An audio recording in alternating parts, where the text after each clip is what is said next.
Gregory Milne here from Living Myth Media, and I'm joined by the creators of StandardAction. How are you guys doing today? Pretty good. Good. Start off with, would you guys like to introduce yourselves to the audience? Sure. I'm Joanna Gaskell. I'm the producer and the writer, and I play Edda, the barbarian elf in the show.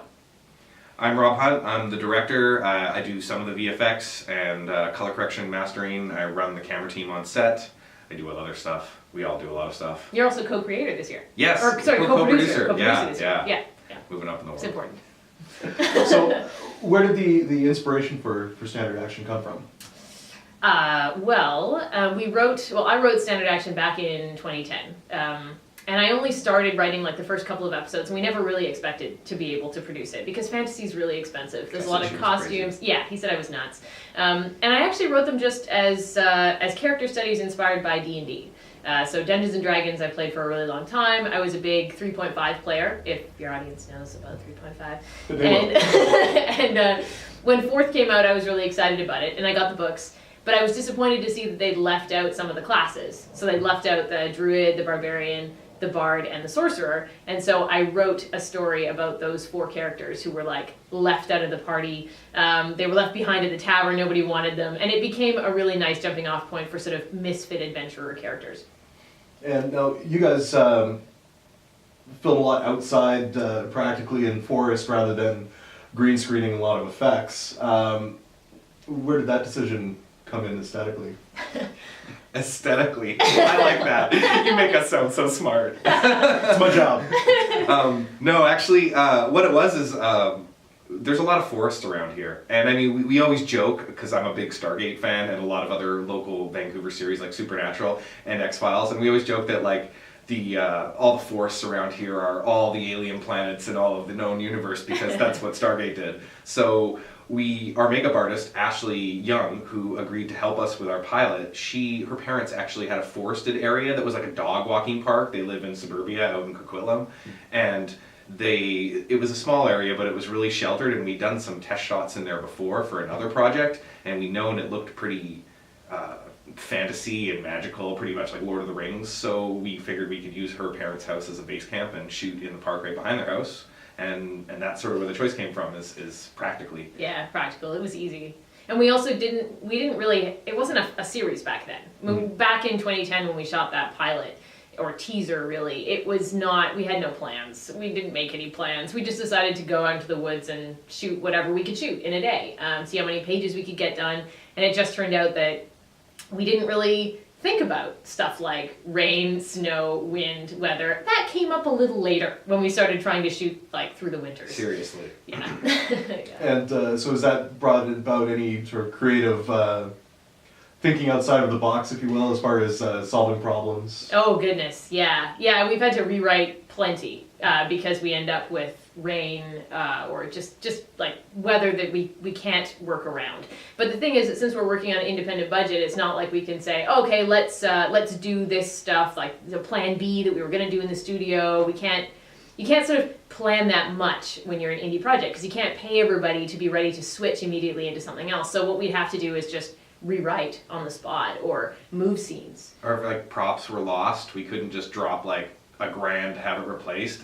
Thankfully, we are a comedy, or like there are comedy elements in our series, and so when things like that come up, I'm like, just use it as a gag, make it funny, do it as like a joke. So we lost a bracelet between season 1 and 2, so it turned into like a magical taxidermied squirrel because they've been trying to get the bracelet identified.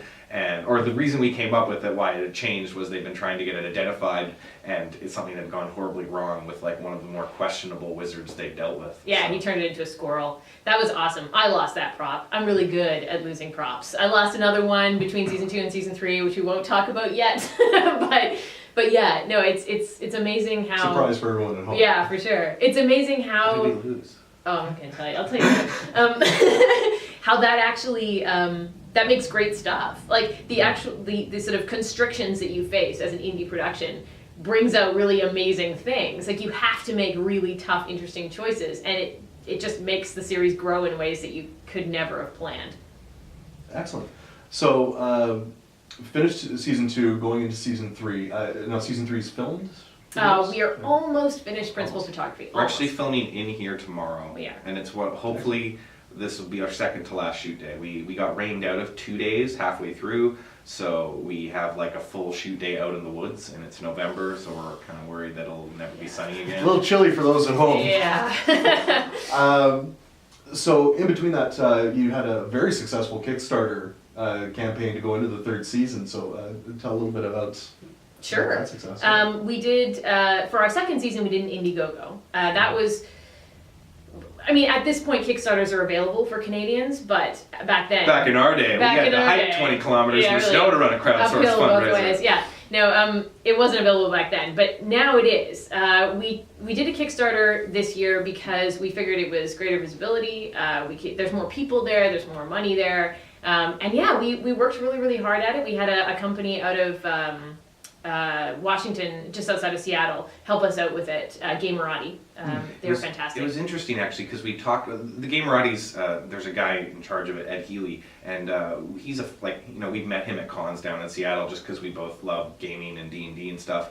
And we'd originally contacted him and our friend Kyle, who's in the Gamerati. It's like a mafia. It's like yeah. But we originally just talked to them about some promotion because they can do banner ads and advertising, and they like pulled out like all this math on us. Apparently Kyle's like a math degree, so he loves any chance to do this. And he's like, well, actually, statistically, you got a better chance here on Kickstarter because if you look at all these successful projects, and like just blew us away with everything. So we ended up actually going with them and partnering with them to run the Kickstarter. Yeah, they And were that really was great. helpful, Yeah. for sure. Because we don't have advertising contacts, and we just don't know a lot of that. Like I know about filmmaking, I can talk to you about Premiere and After Effects and color correction, visual effects, but like I don't know any of that stuff. Well, I know some of it, but Well, now we know some of it. I mean, we learned a huge amount, and the planning that went into the perks and the stretch goals and all that stuff was a huge amount of work, but it definitely paid off. I think we made 3 times our I was going to say it was ask. about triple, I believe. Yeah. We originally sort of aimed quite low.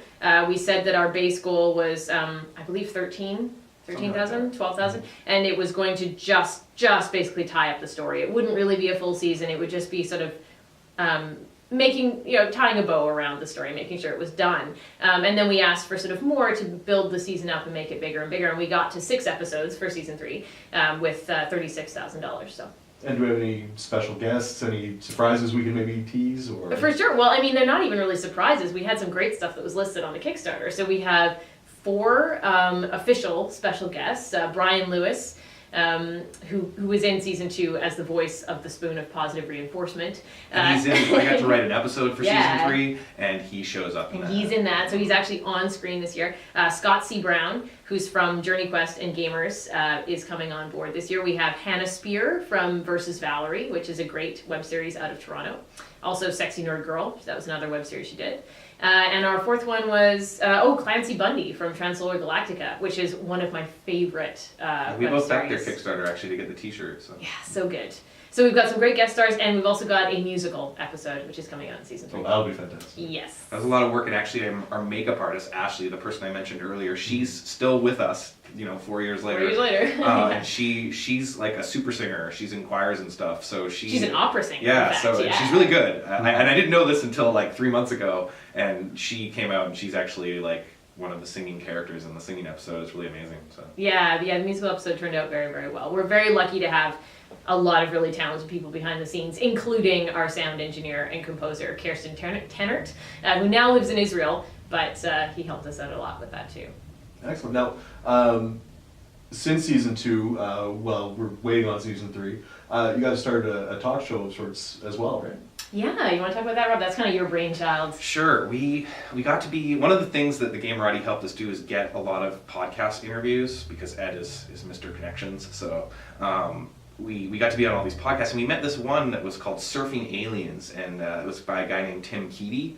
And he'd been doing a podcast, I think, and then he decided to do a podcast that was more focused on a web series. And he'd seen all the success, and like he was interviewing people that I'm like, man, I want to talk to that person. That's like, those are important people. And it was really cool just to see him get all this success out of that. And we got to be on his podcast, and it was really great. And so I was like, wow, he's made this show, and he's benefiting just from promoting other people. And I think you probably come to this conclusion yourself as you're doing something similar right now. That's true, yeah. But it's a really great way to meet people by and having your show be all about promoting other people's stuff. So, and we know all these actors and all these people who work with us who we can't really afford to pay properly. We can only give them very small honorariums for the film work. And so being able to bring them on like this talk show that we made up, because my two roommates, Joanna and Edwin, who's not here right now, could be hosts, and they're actors, so it helps them. And we can bring on our friends who, like, maybe they have a play they're doing, or we have Eric Fell come on and produce whatever he's making this month, because he does monthly Improv stuff. comedy, Yeah, yeah. he does the Critical Hit show and a lot of other projects. But and we also did like a whiskey tasting, because it's just, you know, it's like we just basically do one film day a month where we film 10 episodes or 10 to 12 episodes, and then we launch a few every week just to keep people interested in our YouTube channel, keep subscriptions happening. So it's been an interesting project and sort of an experiment in minimalism, in that we just set up a couple cameras, and then I like set up the multi-camera edit on Premiere and hammer through it and try to keep it as low effort as possible. And it's been really fun and interesting, and I'm really happy that I managed to help a lot of my friends. You know, I see like there's like 400 hits on a video that was trying to help, you know, a friend get likes on a project. So Yeah, no, it's fun. It helps us make a lot of really great connections too. And one of the things that Vancouver has been kind of lacking in the new media sort of scene is a sense of community. And so we're sort of doing our part to try and facilitate that sense of community. There are other people in Vancouver doing their part to try. Absolutely, so yeah. It's not like just there us. aren't. Yeah, No. it's not like there aren't other people out Yeah, there. but we're trying to, you know, give back a little bit. So. For sure. Yeah. And in fact, Eric Fell's going to be on Living Myth Live in 2 weeks. Ah. There's my cheap plug. But on that note, because Joanna, you're in the Critical Hit show as well, and Yeah. playing Etta the Barbarian Yes. as well. Yes. But of course, in that case, it's gone off in a pretty different direction from Standard Action. So what's it like kind of playing dual but the same characters?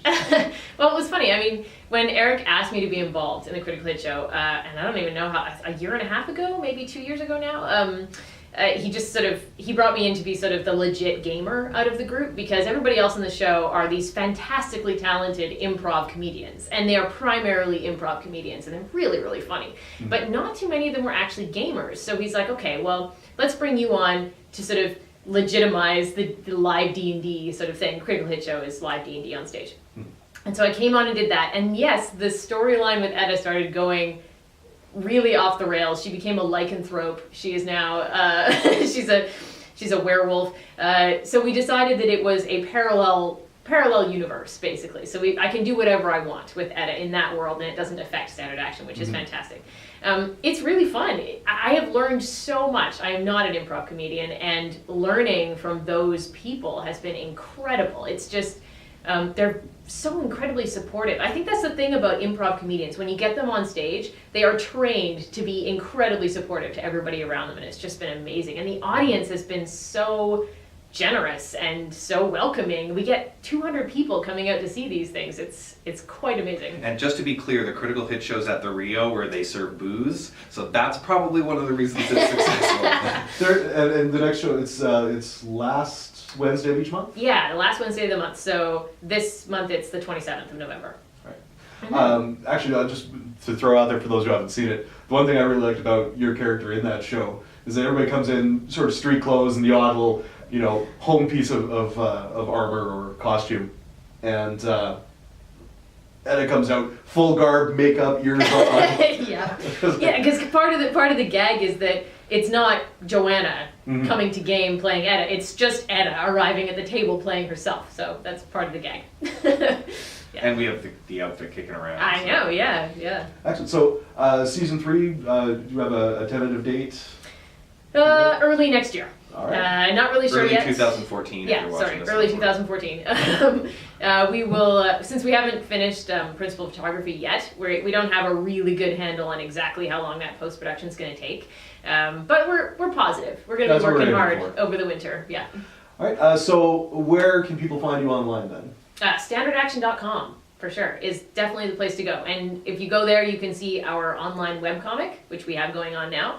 You can see all the episodes from Season 1 and Season 2, and behind-the-scenes updates for Season 3, as well as links to all sorts of stuff, like the actors in the show, the crew, stuff like the Critical Hit show, that kind of thing. And Facebook, Twitter. Yeah, Standard Action on Facebook, at STNDRD Action on Twitter, so standard without the vowels and then action.